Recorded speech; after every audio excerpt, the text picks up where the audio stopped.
Federal contractors are facing a new reality. It's no longer enough to say we have cybersecurity.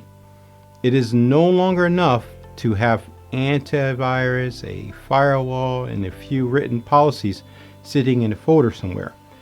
If your organization handles controlled unclassified information, or CUI, you are expected to understand how that information is received, stored, transmitted, protected, and eventually disposed of.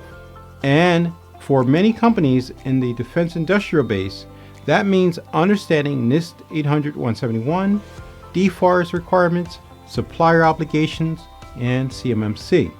That is the focus of my session, CUI, NIST 800-171, and CMMC for federal contractors. This presentation is designed for defense contractor leadership, supplier councils, GovCon associations, government conferences, and companies that support federal contracts but may not have a large compliance team.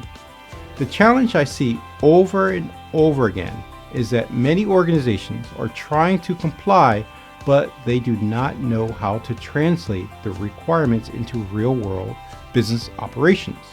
They read the controls, they hear about CMMC, they may have even received many emails from someone trying to sell them some solution about CMMC.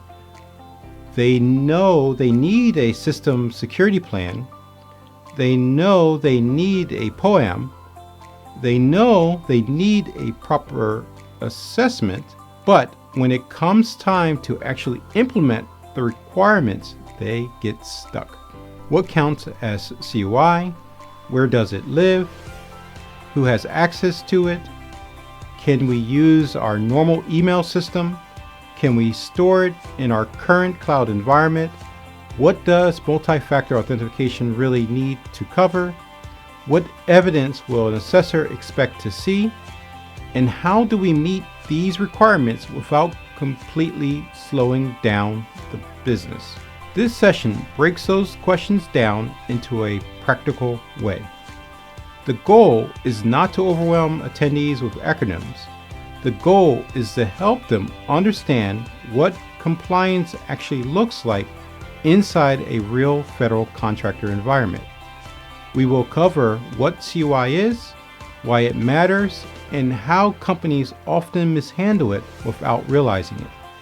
We will talk about NIST 800-171 in plain English and explain how the controls connect to everyday business activities like email, file sharing, remote access, vendor management, incident response, employee onboarding, and executive oversight.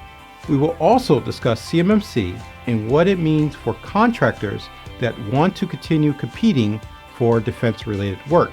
One of the biggest mistakes organizations make is treating CMMC as a paperwork project. They believe if they have a few templates and policies and some screenshots, then they are ready for business. But real compliance requires more than documents. It requires a working environment where security controls are implemented, employees understand their responsibilities, leadership supports the program, and evidence can be produced when needed.